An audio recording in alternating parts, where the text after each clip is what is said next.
much.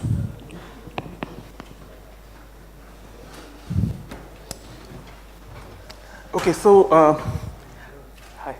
So thank you all for coming. And if you can switch off one set of lights, it'll be nice. I'm going to show you a pricing model for resources in the cloud, and what's the exact issue. I'm coming to that right away. Everybody knows what cloud computing is, and everybody knows what a huge, big deal it is. It's a huge market. All the big companies are all in the cloud.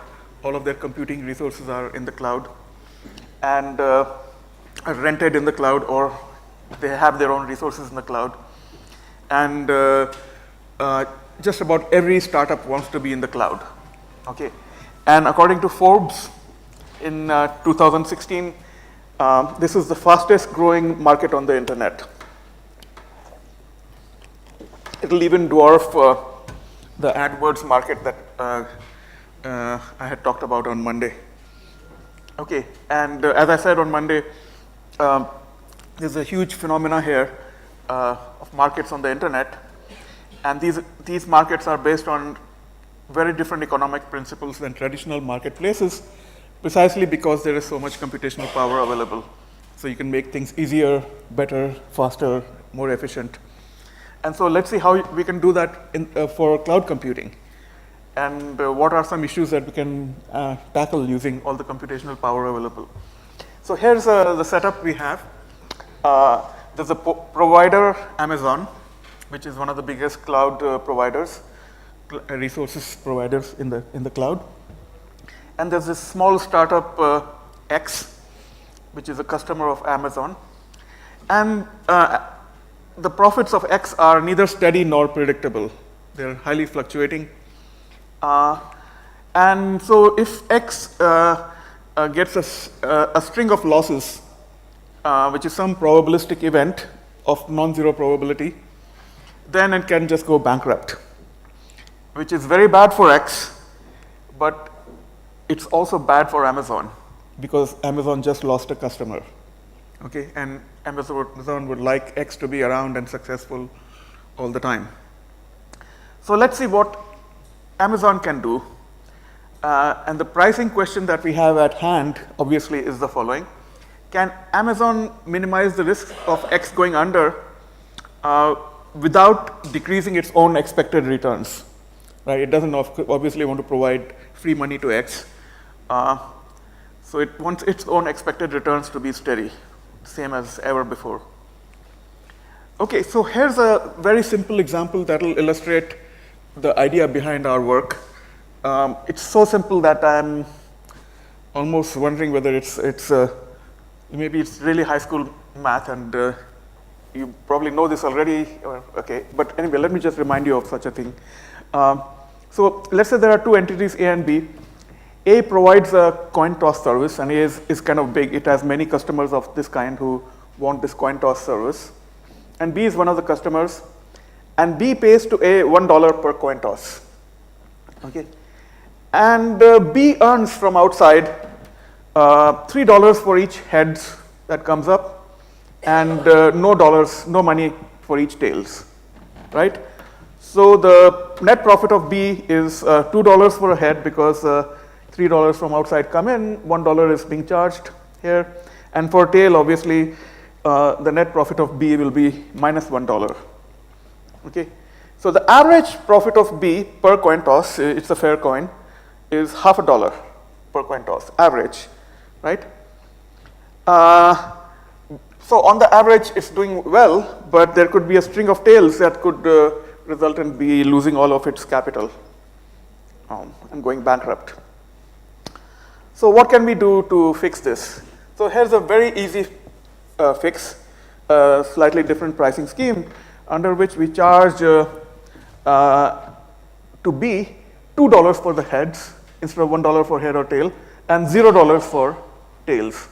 So that the profit of B now is $1 for heads and $0 for tail, and as a result, the average profit of B is still $0.50 as before per coin toss, Okay, the average revenue of A is $1, okay, per coin toss, obviously.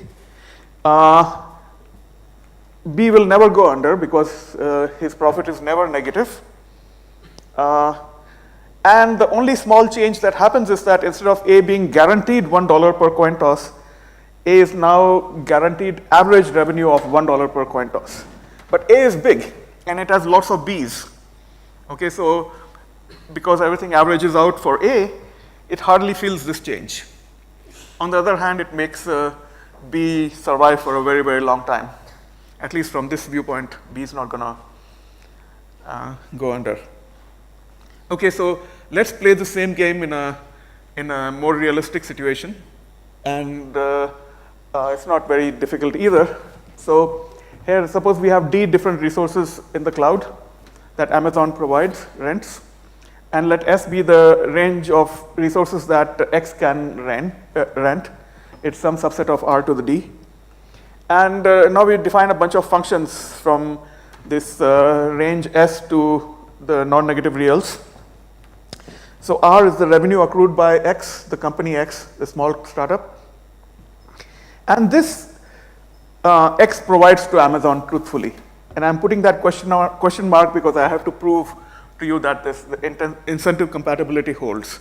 But for now, assume that X indeed has provided to Amazon truthfully the function R, the revenue function R. And P is the price charged by Amazon, whatever it is. The difference is the profit of X, which could be positive or negative for various points in S.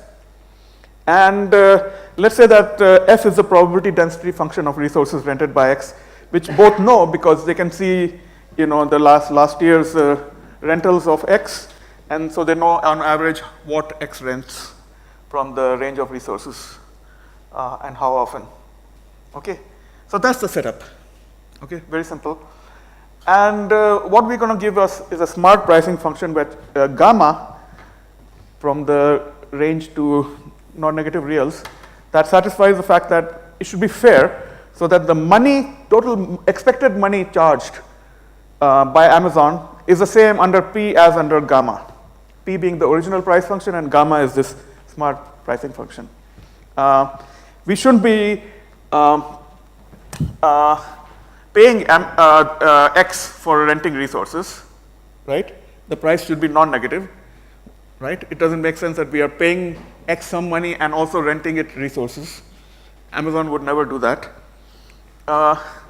And we want to minimize X's risk, okay? Now risk, there's no one definition of risk, okay? Basically, intuitively, we want to minimize fluctuations in the profit function of X. And the profit function is obviously revenue minus the price charged under the smart pricing.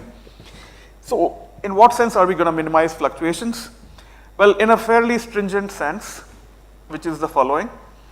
So the mean profit of X is obviously the average of profit over the whole domain, right?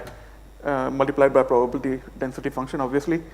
And the rhoth central moment of the profit is the deviation from the mean, the various moments of that. And what we want is that for each row non-negative, this moment is minimized among all fair non-negative price functions. Okay, so not just the second moment, but every moment is minimized. Okay, so can we come up with a time-efficient pricing function that achieves all this for Amazon to charge from X, smart price? And the answer is, if you do the following, it will work. We call it the water filling algorithm. Okay, so we first take this revenue function and make it upside down. And all of this is done so that this whole idea can hold some water. Okay. And, sorry? Pun intended? Yes, if you're awake, then you will laugh. Yeah. And we also add a new dimension, which is the density function. So here's what it looks like. So I'm assuming one resource only, so there's one dimension for S. This is the range of S, this finite amount. And this is one more dimension for F. And think of this as a trough. So this is a revenue function, and coming out in this dimension is the density function. So this is a three-dimensional object. And quite literally, it can hold water, right? Quite literally. And that's important, because if any water is going to flow out, that we are in trouble. Okay? And then let M be this expected money charged by Amazon, just the integral of the price, whether it's the old price or the new price, it's the same. That was the fairness condition. And now we want to fill M amount of water in this trough. Okay? Here's our nice trough. It can hold water, and we fill water. How much water? Exactly M. Okay? At the end of the day, we have the price function. Because at each point S, the depth of water will be our price, and this amount from here to here will be the profit, because it's the revenue minus the price. Okay? And you can see that this profit is as equal as possible. You couldn't have made it more equal. And there's a small exchange argument that enables us to show that. And once we show this exchange argument, we can also show about all the moments. Okay? Didn't take very much effort, but it may make a lot of difference for Amazon. So that's why we should have wine about this. Yes, sir. M depends on gamma already, right? No. But remember the fairness property? That integral of P and of gamma is the same. So it doesn't it doesn't depend on gamma. I should have maybe mentioned, yeah. Okay, so it doesn't depend on gamma. You just fill that much water, and then out comes gamma as the depth of water at each point. Right. Now, in the paper, we are given a discretized algorithm where once you input all the parameters, this will be polynomial time in the length of the input. So it's efficient, and it's obviously, it's easy to see that it's incentive compatible, because if X is a rational player who wants to minimize her risk of bankruptcy, she will obviously provide the correct revenue function, because the amount charged from her on average is the same, no matter what revenue function she provides, right? Because integral of gamma S is the same as PS. So you compute gamma relative to some other revenue, you still on average being charged the same amount over a long period, except that you'll go under also if you have lied. So why would somebody do that? Now there's one small, or big problem with this, namely Amazon may end up charging more for strictly less revenue, for strictly less resources. And that seems like not a very happy situation. I mean, it's a little incongruous with what we expect, right? Amazon cannot say, okay, for this much resources, I'm going to charge this much, and for this much, I'm going to charge this much. You know, they'll say, okay, what's wrong with you, right? So as a solution 2, we give a linear smart pricing function, which is also non-negative, and it minimizes only the variance of the profit rather than all moments. And it's based on a least squares idea, but you have to go a little further, because this has to be non-negative pricing, because Amazon cannot rent somebody some resources and also give them money. The prices have to be positive. Okay, that's it. I don't know if I completed my, yeah. Yeah, question?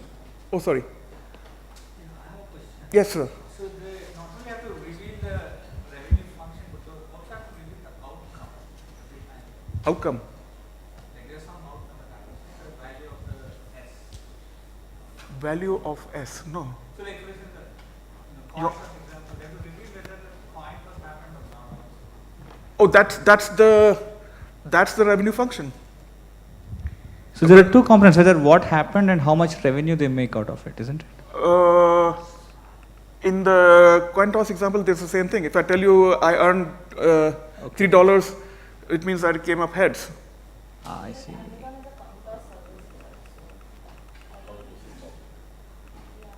Okay. No, but I could see that it may not be.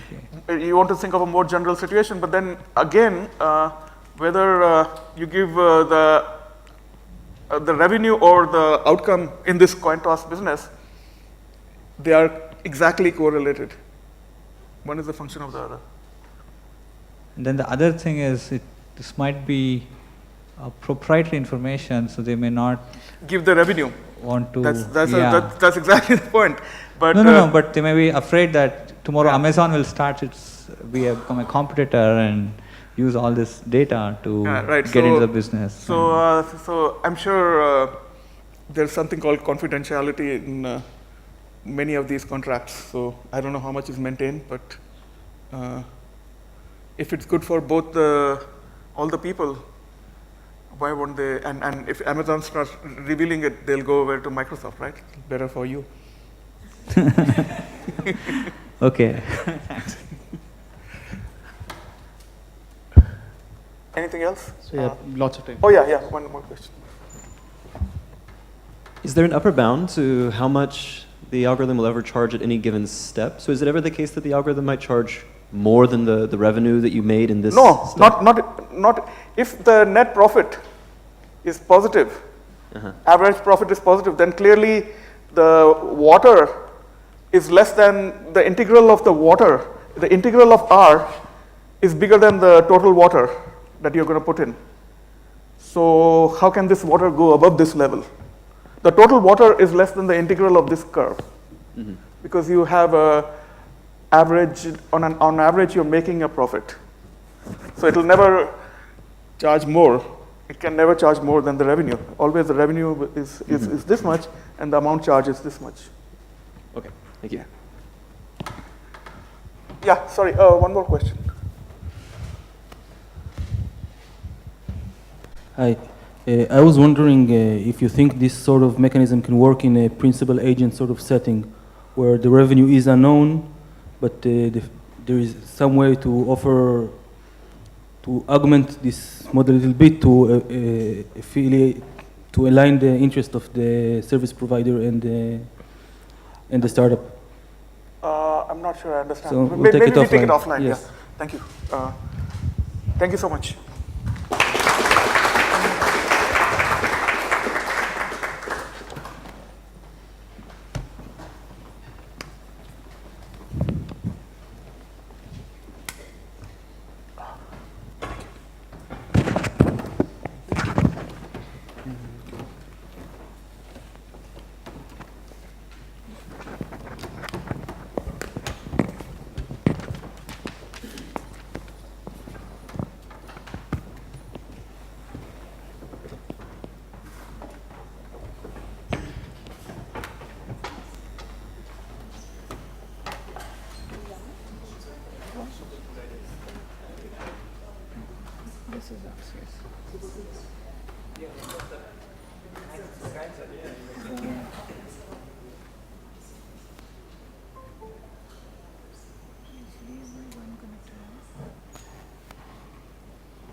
No, it's already. Which is this?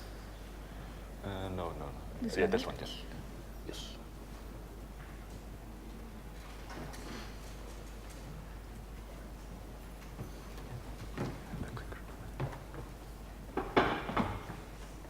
It's not connected yet, I think.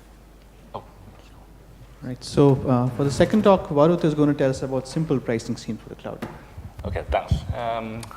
So thanks everyone for coming. So this is joint work with Kash and Peter Key, both from Microsoft Research. And like in the previous talk, we're still in the theme of pricing cloud resources. And I probably don't need to convince you of the importance of the cloud. So there's a huge amount of computation occurring there with billions of dollars involved. And so it's crucial to come up with a good pricing scheme. And here the central question is how, given the set of incoming jobs, how do we decide which ones to accept and what prices should we charge for these jobs? So, or in other words, what makes a good pricing scheme? And this talk I'm going to focus on two things. So first, we want the schemes to have strong welfare and revenue guarantees for obvious reasons. But we also want our schemes to be simple. So we would like the scheme to be easy to implement and to be easy to participate in. In our work, we combined the two objectives and showed that we can more or less have the best of both worlds. So there are simple pricing schemes that perform almost as well as more complex ones with respect to welfare and revenue guarantees. So just to make things a little more concrete, let's take a look at a pricing scheme that's used for virtual machines on Microsoft Azure. So here, once the user specifies some basic parameters, such as the region, type, or instance size, the price is then calculated by just multiplying an hourly base price by the number of virtual machines that you want and the number of hours that you want. So for example, here the hourly base price is just $0.153 per hour. We want one virtual machine, and we want it for 100 hours.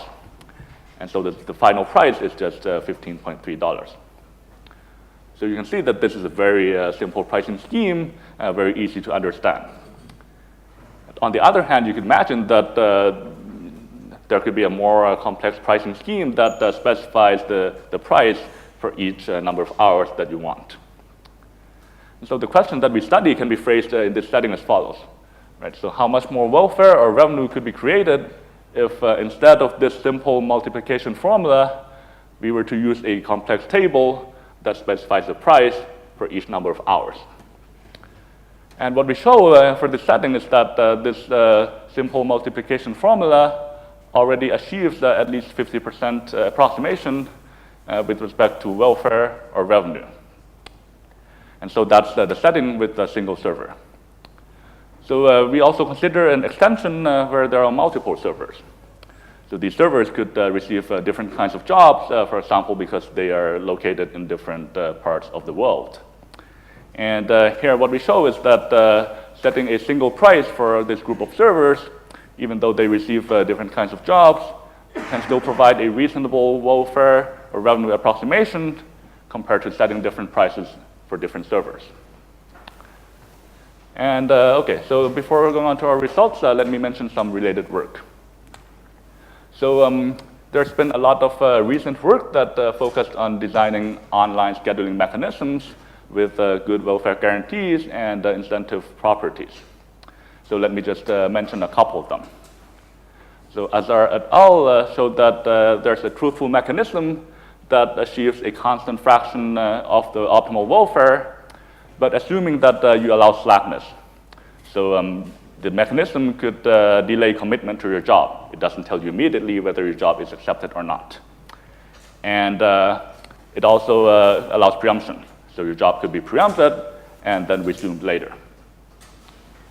And Degani et al. Showed that we can still achieve a constant fraction of the optimal welfare, even with still with a truthful mechanism, even without slackness, but with the assumption that we have a distribution on the jobs, so we have stochastic information. And in both of these works, as well as in several others, prices can depend in a complex way on a number of parameters.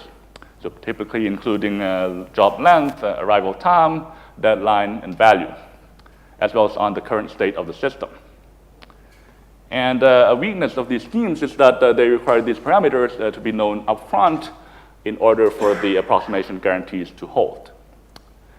So in practice, such information is not always readily available, right? And even when it's possible for the participants to determine this information, there's often a cost in terms of both time and resources. And so in our work, we showed that good results are possible with no upfront information.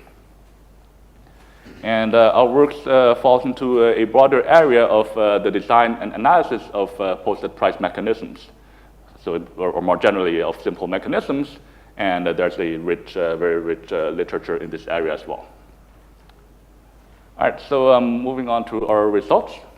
So first we consider a setting with a single server. We assume that each time step, a job of some length is drawn with some probability. So there's a probability distribution over job length. And the value per time step of the job is drawn from some distribution that is independent of the job length. And later on, we'll actually relax this assumption as well. And we're allowed to set a price per time step. So if the value of the incoming job is at least this price, then we accept the job, and the server becomes busy for however many time steps it takes to complete the job. And otherwise, the job is rejected. So the question we ask is, so when we set this price, do we need to care about the job length? Can we just set the same price per time step for all job lengths, or can we set different prices for different job lengths? Right, and note that here, if we could discriminate between job lengths, what we would do is we would set a higher price per time step for longer jobs as a premium for accepting, working on the job for a longer period of time. It's like reserving the server. Or in other words, once we accept a longer job, we're stuck with it for a long time, and so we should set a higher standard for accepting it. And as an example, so Amazon recently offers a product called defined duration spot instances. So in this product, users can specify a duration of between 1 and 6 hours, so in hourly increments.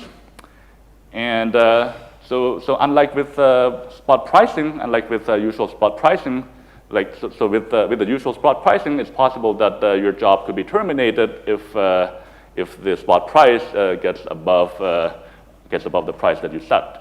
Right? So the spot price can depend on the demand and supply. And here, the defined duration spot instant price is higher than the spot price, but still lower than the on-demand price.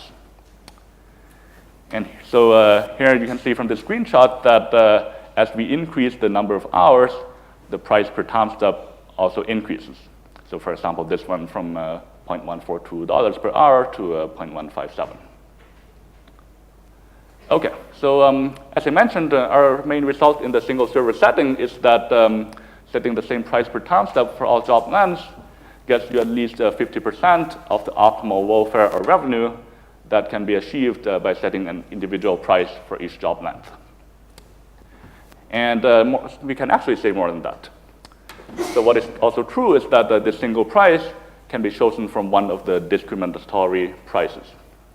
Or in other words, if you have a set of optimal prices in the multi-price setting, then the optimal price in the single price setting might be different from any of those prices, but we can guarantee that setting at least one of those prices in the single price setting will get you this 50% approximation. And what's also true is that the approximation holds not only for optimal prices, but also for arbitrary prices. So for any set of prices you set in the multi-price setting, setting just one of them in the single price setting will also get you this 50%. And we don't make any assumption on the distribution. So it could be a discrete, continuous, or a mixture of the two. And also this bound is tight even when there are two job lengths. So when the two job lengths are far apart, so one job length is 1 and the other job length goes to infinity. And for a particular job value distribution that I'll show you in just a moment. And note that since this is a worst case bound, in practice, when the input is not adversarially tailored, we can expect to do significantly better. Okay, so so recall that this 50% is a worst case bound over a bunch of parameters, right? So the set of job lengths, the distribution over job lengths, and the distribution over job values. And another feature of our result is that when there are only, if we know more information on the parameters, then we can actually obtain tighter bounds. So in particular, if there are only two job lengths, we can always get a tight bound on this approximation ratio. So for example, if the job lengths are 1 and 2 and occur with 50-50 probability, then this worst case bound improves from 50% to about 86%. This bound is tight for a bimodal distribution on the job value.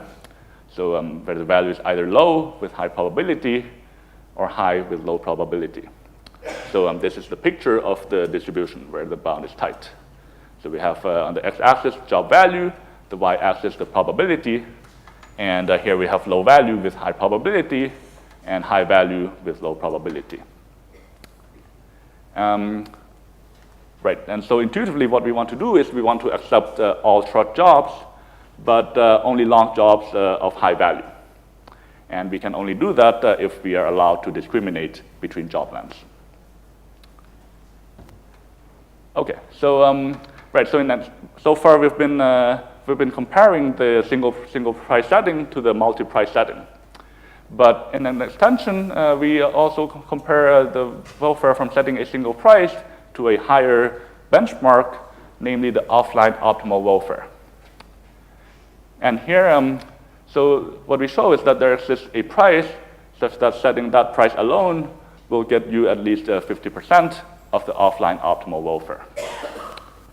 So here the independence between job length and value per time step is not required, but there are also some drawbacks to the method that yields this result. So for one thing, we cannot just choose the price from a small set of prices. And in addition, this method does not yield a bound for non-optimal prices. And right, even if we have more information on some parameters, we cannot get better than this 50%. All right, so that was the setting with a single server. So we also consider an extension to the setting where there are multiple servers. And here again, each time step, a job of some length is drawn with some probability. And the set of job lengths and the distribution over job lengths is allowed to be different for different servers. Right, so you can imagine, for example, that the servers are in various geographic locations, or they're utilized by different groups of users. And so the question we ask here is the analog of what we asked in the single price setting, single server setting. Right, so can we do well by setting the same price per time step for all servers and all job lengths? So here we have 2 dimensions in which we are allowed to discriminate. And the answer is again that we can still get a pretty good approximation. So for any prices we set in the multi-price setting, we can achieve a welfare or revenue approximation that is logarithmic in either the number of servers or the maximum job length. So what that means is that as long as the parameters are not too extreme, we can still do pretty well with respect to approximation. And like in the previous result, we can obtain tighter approximations if we have more information on some parameters. Okay, so let me conclude. So in this work, we study how well simple pricing schemes perform with respect, so simple pricing schemes that do not take into account certain parameters perform compared to more complex schemes. And our results help provide an explanation on why certain pricing schemes are efficient in practice, including the one for virtual machines on Microsoft Azure that I showed earlier. And since simple schemes do not require agents to spend time and resources to figure out all their parameters, this also serves as an argument in favor of using such schemes in practice. And finally, keep in mind that as all of our results are of worst-case nature, in practice, we can expect the guarantees on welfare and revenue to be quite a lot better. And that's all. Thanks. Any questions?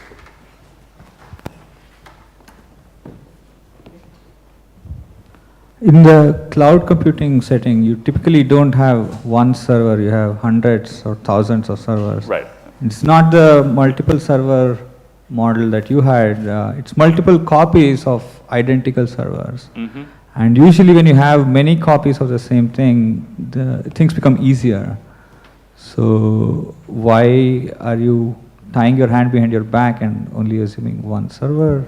So right, we also have this setting of multiple servers, but so I guess you're saying like there's a kind of same copies, and any incoming job could go to any server, right? So we also thought about that setting, and it seems that that the techniques that we use to analyze the single server setting does not extend easily to that kind of copies of servers setting.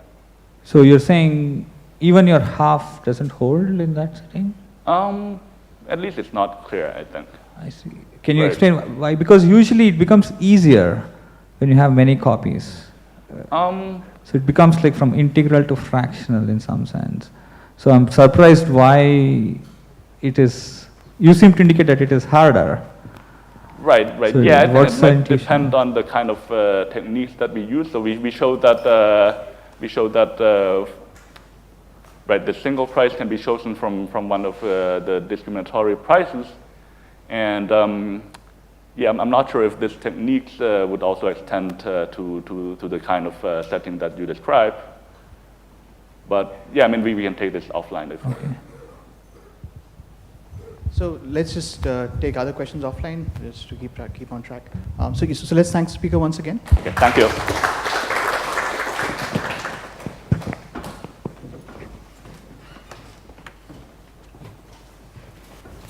How does this work?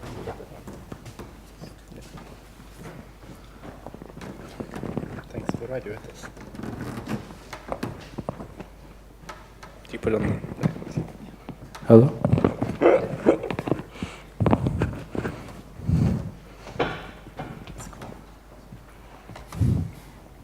So the next speaker is going to be Michael Hamilton, who will talk about power of opaque products and pricing.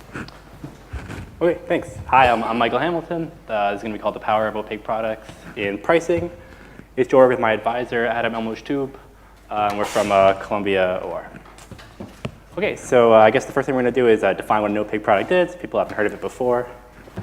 So the definition is going to be an opaque product is a product where some feature of the product is going to be opaque or hidden from the customer until after a purchase is made.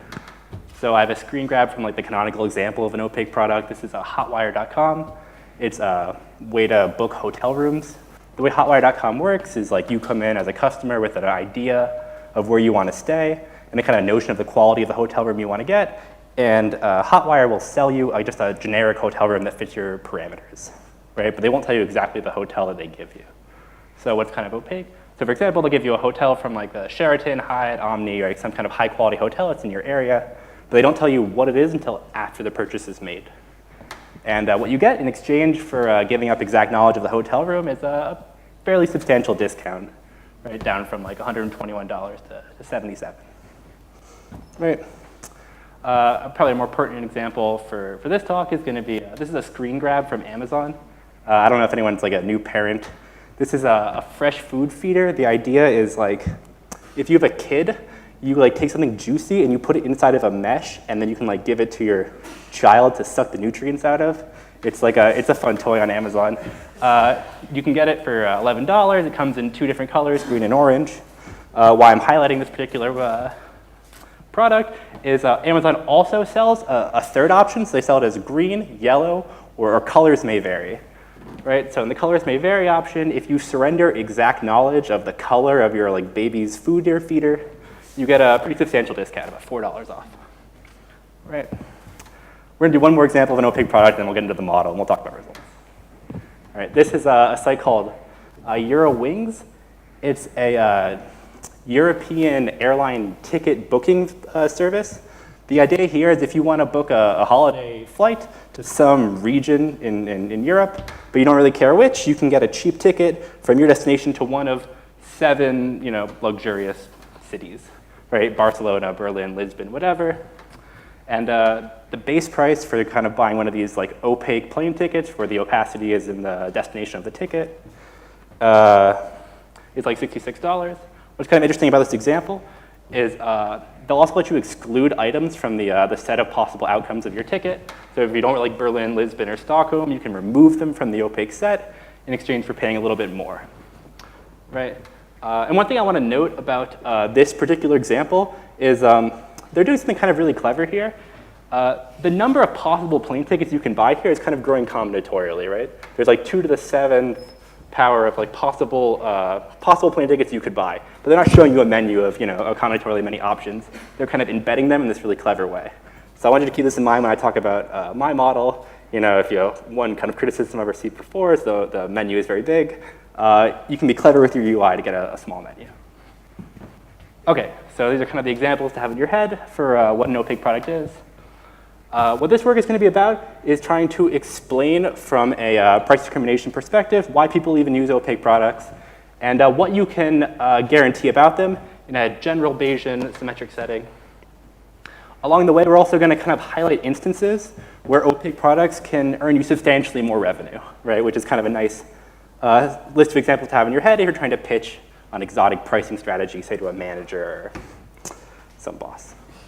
And then towards the end, we're also going to give upper bounds on how much more revenue you can achieve by using opaque products in the first place to kind of complete our story about like how powerful they are. Okay. So before we kind of talk about the model in specifics, there's kind of let's talk about some literature. In the OR&M communities, there's a fairly large and growing literature about opaque products. A lot of these are concerned with the inventory considerations and inventory cost savings you get by using opaque products. In this talk, we're only going to talk about the kind of additional revenue you can get by using opaque products as an artificial form of price discrimination. More relevant to this community is, I think structurally, this paper is similar to this work by Hart and Nissan, where they talk about when you can use simple selling mechanisms, like selling your items separately or selling them as a bundle, to approximate revenue in a lot of generic settings. And then kind of like the core stream I feel like this work fits into is like the algorithmic pricing literature, in particular this paper that's been referenced a lot of times at this conference by Chalwa et al., which talks about pricing in a Bayesian unit demand multidimensional setting. Okay, cool. So that's kind of the literature. Okay, so down to the nitty-gritty, what we're going to talk about is we're going to look at 3 types of posted price selling models, and we're going to compare the expected revenue you can achieve between the 3 of them. So the first and the simplest model, I think, is a traditional pricing model. Right here, I'm going to give an example with 3 items, but the number of items can be arbitrary. Imagine you're selling T-shirts, and they're red, blue, and green. Right? They're all offered at a single posted price P. Right? This is kind of the most common way you buy anything. Right? It's kind of what you see every day. To contrast with this model, I also want to talk about something called discriminatory pricing. It's the exact same thing where you're selling 3 traditional, totally transparent products, but now I allow the retailer to offer different prices, P1, P2, and P3 for the roughly substitutable products. One thing to note about this model is that in practice, people don't do this, right? Because it feels really, really bad if like you really like blue and you show up and it turns out blue costs twice as much as red, but in your head you're like blue and red are the same thing, right? However, it turns out that mathematically, like the extra power, being able to change the price of your products, even if your products are like roughly substitutable, helps you a lot. So we're going to use this model as a lower bound to talk about opaque products. Okay, and then this is kind of the star of what we're talking about today. It's going to be an opaque pricing model. The way it's going to work is you start with your traditional N items. So here, a red shirt, a blue shirt, a green shirt, and they're all being offered at the same price P. And then on top of that, you also offer all pairs of those 2 items. So you let the customer pick 2 colors they want, and you can sell them an opaque product over those 2 colors. And then that gives a different discount.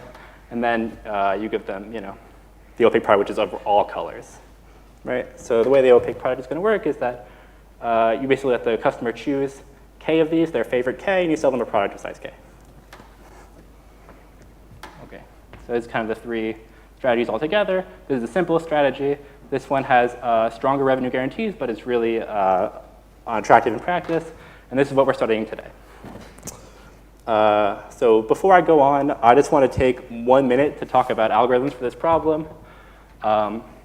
So in the paper, so when the number of items is exact and the support for which customers draw their valuations from is discrete, you can solve this problem in O of n, big N to the big N. Right? So if n is like 2, 3, 4, and like m, the number of possible evaluations is like 100, 200, 300, there's a pretty cute exact enumerative algorithm to solve this. In more general settings, this problem is computationally like bonkers hard, and so we're not really going to talk about it. All right, cool. So I've told you kind of some selling strategies. I haven't told you the customer model, so how customers actually decide the items they want to buy. So we're going to talk about a general Bayesian setting. Right, so we imagine customers are going to draw their valuations for the n items from some known arbitrary joint distribution f. And for this talk, you can think about this as being IID draws from some distribution f, where we don't make any kind of assumptions about like regularity or MHR. Okay. So I told you how they value these kind of transparent products, but I haven't told you how they value an opaque product. To kind of model how a customer values an opaque product, we study in parallel two, I think, natural assumptions about the way people would look at these kinds of things. The first is sort of it's a pessimistic customer. A pessimistic customer looks at like an opaque product that gives them a red or a blue shirt, and they think to themselves, you know, I really don't want blue, and I'm sure I'm going to get blue, right? So they value it as like the worst case allocation of their item. This is kind of like maybe like I don't know. This is kind of how I feel when I buy opaque stuff. A more optimistic customer, maybe someone like in this audience who's sort of more of a Bayesian, right, might say, well, if I buy an opaque product, I can get one of these K options, right? And I don't really know how a retailer will decide how to allocate the item a priori, so let's just assume they do it at random. So they value it as the average of the possible allocations of the opaque product. Right, so we're going to study these two customer kind of models in parallel for this work. Okay. And then how do customers actually make choices? We're going to work in a random utility maximizing choice model. So we're going to assume customers, they have a value for every item in an opaque product, right? And their utility is going to be the difference between the value and the price offered for that product. And they're going to choose the product that maximizes their utility, or none if all products give them negative utility. So for example, right, if it's a traditional posted price setting, right, customers have n valuations, v1, v2, vn for the n items, and they're all offered at the same fixed price p, so they pick the item that maximizes their utility. Similarly, for an opaque product, right, this is like, so their value for their favorite pick 1 is going to be their first order statistic of the draws of their valuations, right? The value for their pick 2 is going to be their 2 favorite items from the set of n, right? They pick their 2 favorite items from the set of n. The first one is their highest valuation, the second one is their second highest valuation, so they value the product of their second order statistic, and so on for their n draws. Are there any questions about the model up to this point? Okay, cool. All right, so let's do an example just to make sure we're all 100% crystal clear on the model. Right, so we're going to imagine we're selling 2 items, a red shirt and a blue shirt, and we're going to assume customers draw their valuations for the items from a 2-point distribution where the values are 1 with probability 2/3 and 2 with probability 1/3. The joint distribution for that kind of these 2 items looks like this, right? So customer values red shirt is 1, the blue shirt is 2 with probability 2/9. This is 2 and this is 1 with probability 2/9, and so on and so forth. Right. It turns out the optimal posted price here is just to set the price as 2, right? Then this customer, and these types of customers all buy, and they earns revenue 10/9. If you've never seen this kind of model before, here might be a surprise. Even though customers are drawing their valuations for the 2 items IID, it turns out that offering different prices for these 2 items actually gives you more revenue. In particular, the optimal discriminatory pricing is to put this one at 2 and this one at 1. And it turns out that it gives you revenue 11/9, which is a little surprising the first time you see it, but sort of what's happening is like a discriminatory pricing lets you hedge your bets by offering a low price and a high price. Every time someone drops below the high price, you can catch the people giving a low price. Right, and then an opaque pricing, right? So let's say, suppose the traditional products are being offered at price 2, and then the opaque product over both of these is being offered at price 1, right? Then a customer who values the red shirt as $1, the blue shirt is $2, right? Values the opaque product as the minimum, so as 1, right? So this person would be indifferent between the opaque product and a blue shirt. It turns out if you work through this example, opaque selling gives you expected revenue 13/9, right?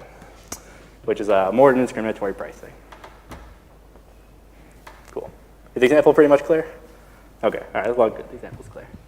Right. So we notice that opaque selling actually gives us more money in this one instance. It kind of begs the question, right? Like, can opaque selling be an effective tool for discriminatory pricing? And in fact, more effective than this very classical way of discriminating, right? And I want to first emphasize that this is a fair kind of apples to comparison. discriminatory pricing is an n parameter model, right? There's one price for each of the items. And similarly, opaque selling is an n parameter model. There's going to be one price for each one of these cardinality constraints, right? Cool. So the first theorem is going to say that actually, yes, the example we just saw, it turns out to hold in general. So for any distribution f, as long as the valuations are exchangeable, you can think of these as being drawn IID, and the customers are pessimistic, right? So they think of the opaque product as they value it as the lowest item in the set, then you can show that you always earn more revenue. And in fact, this is pretty much maximal, right? If customers are not pessimistic, or if instead of exchangeable valuations, they have just a product distribution, you can come with counterexamples where this is no longer true. And especially the second thing should really surprise you. That if customers aren't pessimistic, there are examples where discriminatory pricing earns more money than opaque selling with optimistic customers. And that should surprise you because an optimistic customer has strictly higher valuations for every opaque product than a pessimistic customer. So what this implies, that there's no such result holds, is that there are situations where even when customers have substantially higher valuations for all of your items, you can earn less revenue. It's an instance of revenue non-monotonicity. I think this has appeared in earlier work by Hart, but I don't know if it's appeared in a posted price setting like this. So that's cool, right? So this kind of, it gives a partial answer to our question of like, why even do opaque selling in the first place? Well, you know, if you believe in the kind of two caveats of this model, right, then you always get more money than this kind of unrealistic discriminatory setup. When customers are optimistic, you can't say anything nearly as strong. In fact, the only kind of positive result you can get is that if customers are IID and they have just 2-point valuations, so just valuations supported on 2 points, then again you can prove this revenue dominance. And if customers have 3-point valuations, immediately this theorem breaks again. Right? So in this way, we've kind of characterized, at least up to optimistic and pessimistic customers, exactly when opaque selling earns you more money and when you can't make any kind of guarantees. Cool. I also promised you that I'd tell you some examples about when opaque selling earns substantially more money than you can make with discriminatory pricing. Here we're going to talk about some results that are kind of in the purview of my Amazon example, right, where I showed you a bunch of traditional products, and then there's also one drop-down menu with the colors may vary option, right? In that setting, it turns out that offering a single opaque product can earn you twice as much revenue as single selling alone, and this is even when n equals 2 and valuations are IID. And it turns out that, and this is kind of nice because it's more than you can make with any kind of discriminatory pricing in this model for n equals 2. Right? You can say something similar for optimistic customers, but again, you can't say something as strong. You can only say that when you have optimistic customers, offering a single opaque product in the absolute best case can make you 2 minus 1 over n more revenue. How am I doing on time? Am I over? 5 minutes? All right. All right, I'm pretty close again. Okay, so the last thing we have is we have lower bounds. So we showed that opaque selling can make more money than discriminatory pricing in exactly when customers are pessimistic and have exchangeable valuations. It turns out that opaque selling can't be that much higher than discriminatory pricing. And in fact, opaque selling can't be that much higher than the revenue you get from a single pricing strategy. Right, so we have the kind of two theorems that say, so the first one says if you have pessimistic customers and IAD drawn valuations, then the revenue from opaque selling is no more than 3 times the revenue of an optimal kind of traditional selling strategy, posted price selling strategy. And if you guys are familiar with Chawatall's work, you should recall that discriminatory pricing can be no more than 2 times the revenue from the optimal traditional pricing in this same setting. So one kind of takeaway from this kind of result is to say that if you knew as a seller a priori exactly the order of your customers' valuations for the items, so you knew in your head that they were going to value this one the highest, this one the second highest, and this one the third highest, and so on, right? Having that kind of extra information doesn't allow you to kind of, hugely like break discriminatory pricing the way like some sort of like, correlation between 2 items can sometimes. And then we have a similar result for pessimistic customers. Here we can show that it's no more than 4 times the revenue from traditional pricing. This result is nowhere near tight. It's really hard to work with things that are averages of order statistics. I will be able to look at that. Yeah, and the remark is just saying exactly what I said, we're sort of, these results characterize sort of how much power you get from knowing the order of people's valuations a priori. Right. Okay, I want to wrap up with some conclusions. So the kind of the takeaway message, I think, from this paper, or what I was trying to do with the paper in the first place, was sometimes opaque products can be a really effective tool for price discrimination, and they're totally artificial. Right? If you're selling a red, a blue, and a green shirt, just by like some manipulation of your UI, you can make an opaque product on the same web page with no kind of additional offering or like building anything or creating a new product at all. Right? It's a purely artificial, worse product that you can price discriminate with to increase your revenue. Also, we characterize the possible revenue lifts you can get from adding just one opaque product, right?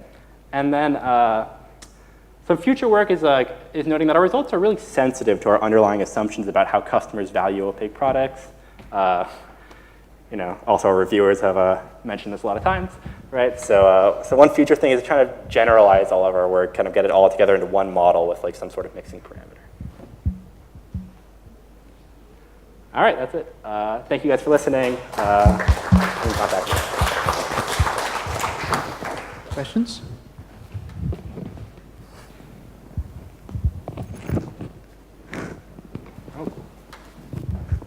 So how sensitive are the results to knowing the exact prices that you need to set on these bundles? Because you said that was a computationally difficult problem in general, right? Yeah. So these are all comparisons against what is the optimal strategies for each one of these, right? So it's so our actual result that shows how you can get more revenue using opaque selling is if you give me a discriminatory pricing, so you just give me the way you want to price the red shirt, the green shirt, and the blue shirt, I can come up with a permutation of those prices, which is optimal, which guarantees more revenue for opaque selling, but is not necessarily optimal. So the answer to your question is sort of sensitive, but not really sensitive. The guarantees aren't sensitive, but you have to use the same prices. Yeah, thank you. All right, cool. So for the examples you gave, how do returns work? So if you get a ticket that you don't like, can you cancel it? Can you? Yeah, I feel like you can't. I've never tried though, and I haven't looked up, the actual policies that like say these kinds of things. I have to imagine that you can't. Otherwise, it'd be anarchy, right? Okay, so let's thank the speaker once again.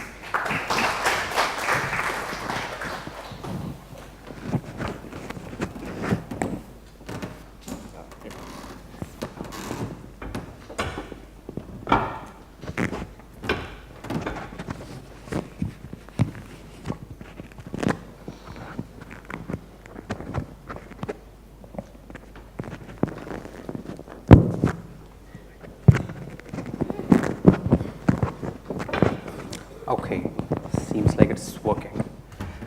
So for the last talk in this session, Paresh is going to tell us about dynamic pricing.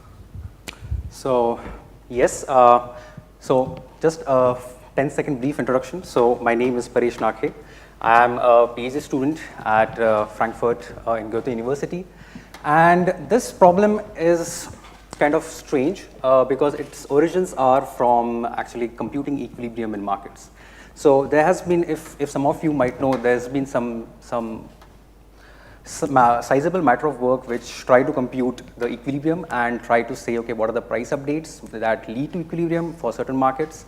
And my question was, okay, so fine, equilibrium is a good thing, but in real markets, that's not what really happens. And what should drive it is something like revenue optimization, revenue. So that's the kind of a source. So I'll be talking mostly about the main topic is how do I, as a seller, if I'm a seller, how do I optimize revenue in a market, of course. So this market is something very different. One can think, so this is like the kind of markets that were introduced a century ago. So to give you an example, consider this market. So we have 3 sellers and a certain set of buyers. So think of this as something very large. Think of this as the buyers of Bangalore. And they have certain items to sell. Let's think of fruits, easy example. And they're limited in number. So there's some limited amount of each fruits. And of course, now the goal is they want to set some price and they don't know they don't have any information. So it's like you start from 0. So they want to set some price and observe some demand, what's the revenue, and then accordingly change the prices. So that's probably one can expect happens in real markets, right? So let's say on day one, we have prices as here. Now, just as an observation, the seller selling oranges here seems to have underpriced the items because there's not that many oranges to sell, but he has a lot of demand. So intuitively, probably he would think, okay, next day I'll probably price it a bit higher. Maybe my demand will be lesser, but I'll probably earn more revenue. On the other hand, the problem is the other way around for the case of apples. Many apples, but high price. Not the good combination. So they learn something from it and say, okay, let's update the prices. So this is a lot more balanced than before. But now the guy selling oranges has under demand. So there's like oranges left over. So the point behind this example really is to convey the point that in this particular problem, the demands observed by any seller, it depends on the prices of all the other items. Makes sense, right? So that's kind of a key feature of the problem that I'd like you to keep in mind. And more formally, the market model is as follows. We have n sellers, each of them selling a single divisible good. So divisible in the sense, if you have a large amount of bananas to sell, then you can think of that as divisible. That's the idea. And you have limited supply. So otherwise, you could just set very small price and you get infinite demand. That's not going to work. Supply for each item is replenished. So think of this as fruits. Yeah, you can't sell the fruits that were not sold yesterday because they are not fresh anymore. And associated with these buyers, this mass of consumers, is a certain demand function. We don't know that. The sellers don't know that. But for the sake of notation, think of this: X is the demand, the P is the price vector, and X1 of P is the demand for item 1, and so on. So this is the general model. Of course, we need some assumptions. And the first assumption that we make is gross substitutes. So for the purposes of this talk, to make sure that you understand, think of this as, if bananas become a bit more expensive, then probably people will try and buy more apples or oranges. Think of it like that. So the items are substitutes. It's not like I just want apples and nothing else, right? So that's one. The second thing is, so this utility, this buyer utility that I'm talking about is isoelastic. So what that means is that the price elasticity of demand is constant. Now I can imagine that a lot of people here might not be aware of these terms. So think of that as some market parameter. So every market has a parameter associated with it. So this elasticity is a market parameter, which we assume as a constant. And okay, what does it mean? It means the percentage change in the quantity demanded. Yeah. Is it the same as CES? It's an approximation of CES, yes. But it's not exactly that.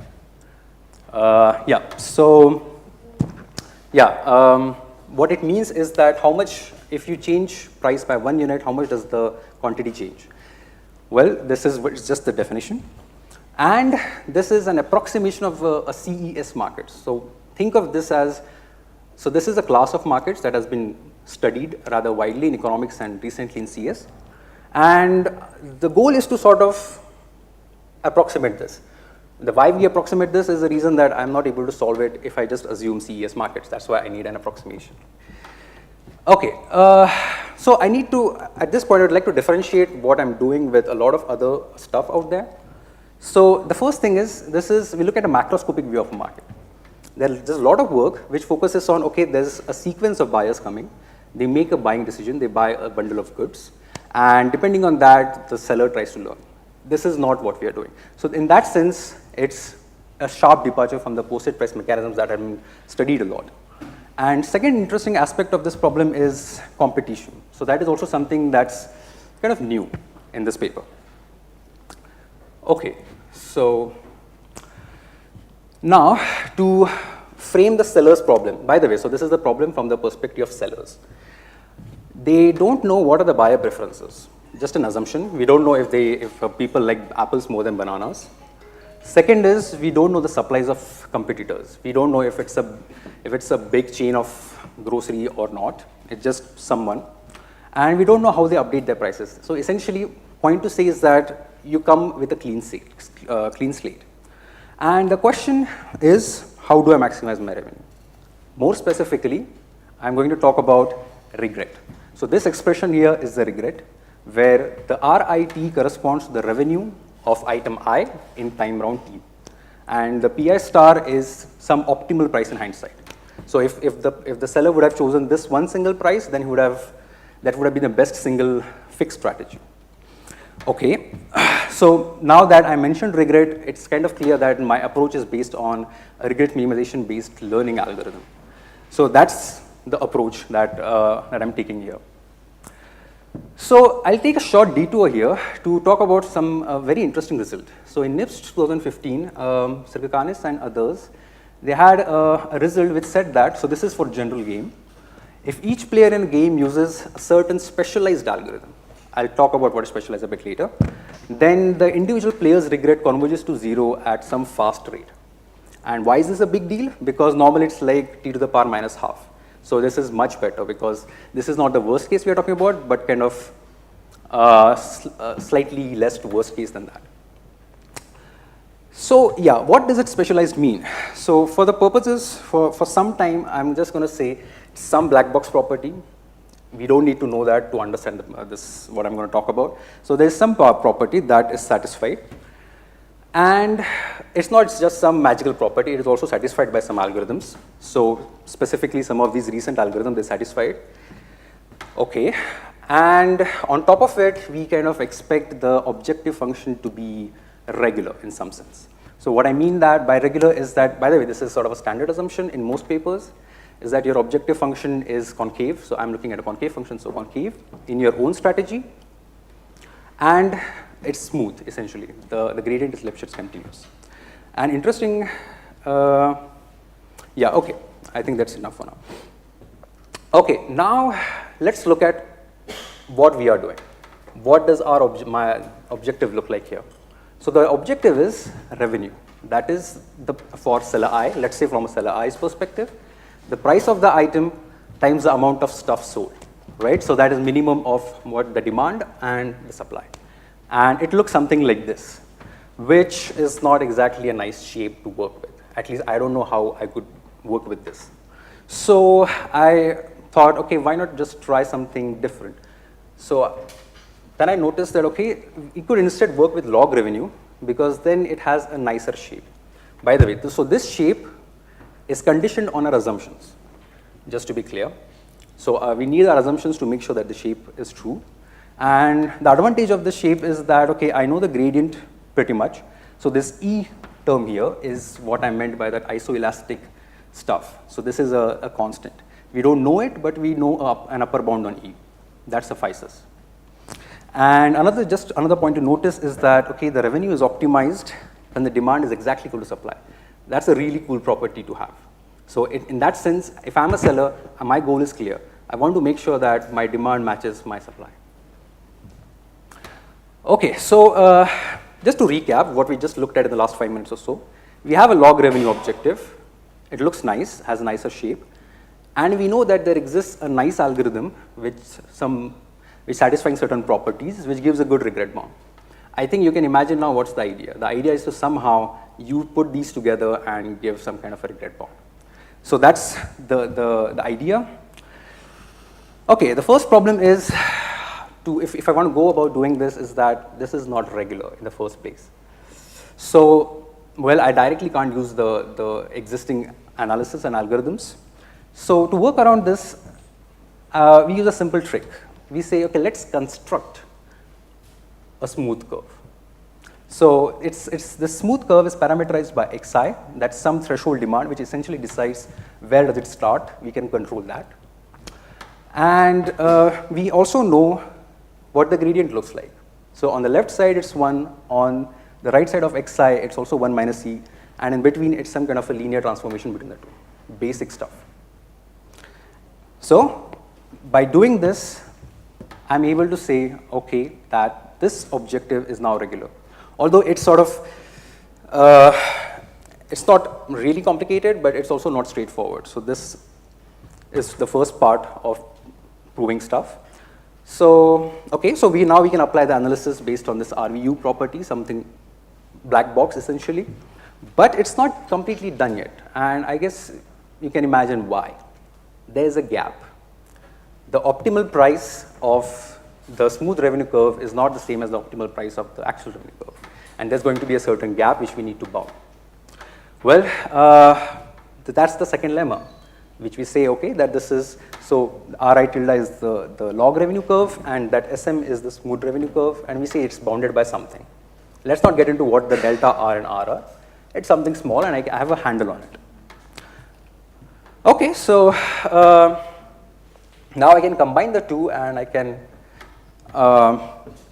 say about what's the first result here, is that if each seller in a market, if he or she would be using a regret minimizing algorithm, some special algorithm on the smooth revenue objective, then my regret bound is bounded as follows.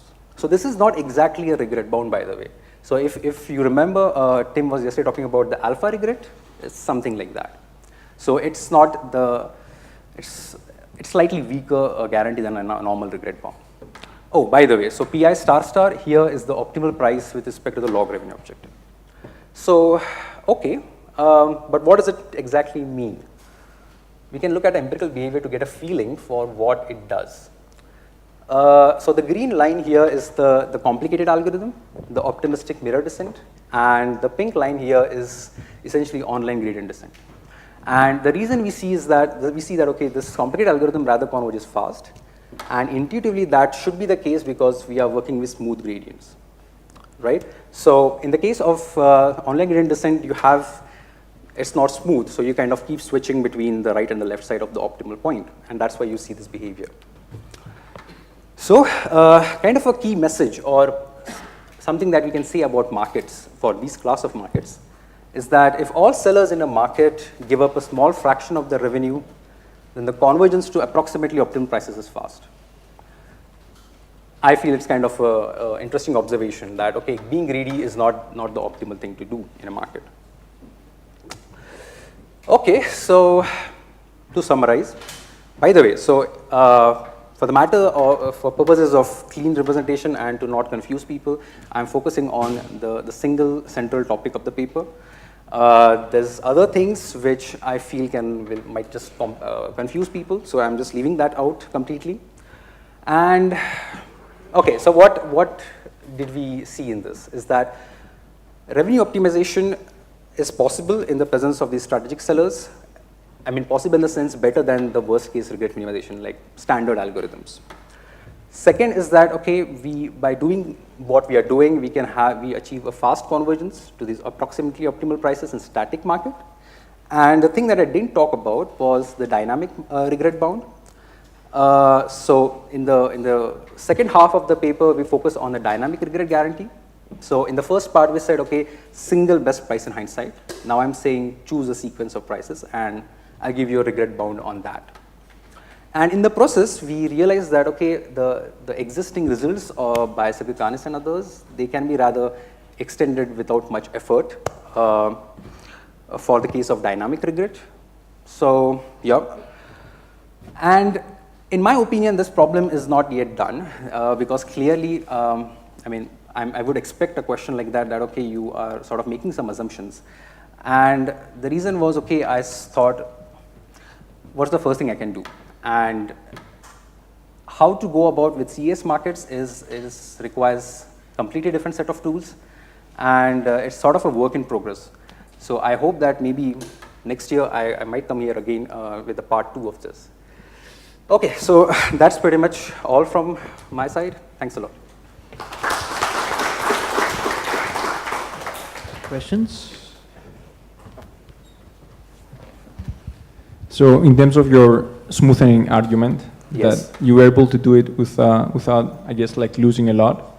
Yes. Do you have any understanding of like what's the properties that you need to be able to do such a property of what? On the underlying, let's say, revenue function. Like, just think of it as an abstract problem for. I'm not really getting your question because you can, I mean, I've chose one smooth function, which is kind of a natural thing to do. You could choose more complicated functions. So I'm saying, what if you have like a function that has like many, let's say, local optima? Many what? Many like local optima. So instead of having like a single then this would not work. Yeah, so that's kind of a limitation of what I'm doing. I'm focusing on a specific class of markets which satisfy certain nice properties. So CES markets, okay, so the difference with CES markets would be as follows. Instead of a straight line here, you have a curve. And you have no idea what the gradient is because the elasticity is something that you don't have a handle on. So for the kind of markets you are talking about, I think it will require a complete different set of approach. Okay. So you're using the log revenue as the objective. Right. So the regret you get is for log revenue. Right. And when you, And but then you translate it back to revenue. Right. Okay. Right. Then that's the eventual. That's result the, that you yeah, stated. exactly. So the complicated algorithm is applied on this log revenue, but then we have to just reverse engineer a little bit to get back the revenue in terms of revenue loss. Yeah. So my other question is, eventually you're trying to get to this competitive equilibrium, right? Yes. And there are all these papers that show how Right. to get to the competitive equilibrium. Exactly. That's the same thing. motivation. So okay, I'm guessing you know the paper by Cole and others where they say I there's think this I'm one of control- the authors, so I should know it. So what they say is that this is a price update mechanism. If each seller uses this price update mechanism, the whole system will converge to equilibrium. And my first question was, okay, why is it? What's the incentive of a seller? And that was not clear. So that's how I started with the question, and I took this approach. I'm not saying this is the best you can do. So in the follow-up work that I'm doing, I'm actually able to work with CES functions, but that's a different story. It's kind of incomplete work. But yes, you are right.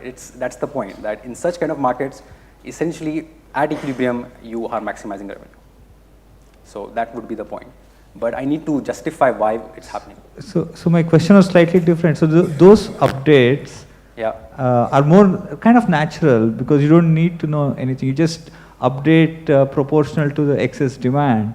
So They are natural in the sense they are simple enough. But if you are a seller, and I would ask you, okay, why this and why not something else? Yeah. So maybe what I'm saying is maybe those also have comparable regret. Have you looked into that? Trying to prove regret bounds for those Actually, updates. okay, yeah. Or Yeah. maybe there's an example where they have bad regret. So it would be good to know. Because you're saying you care about regret, you care about revenue, right? Right. So then we have this update. Okay, so you're saying as a benchmark would be nice to see how that behaves. Exactly, yeah. Okay.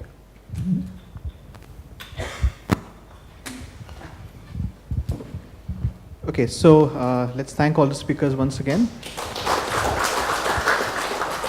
So I just have one announcement, which is that students can collect their research fellowship checks just outside from Kushal. Okay, so coffee break, I guess.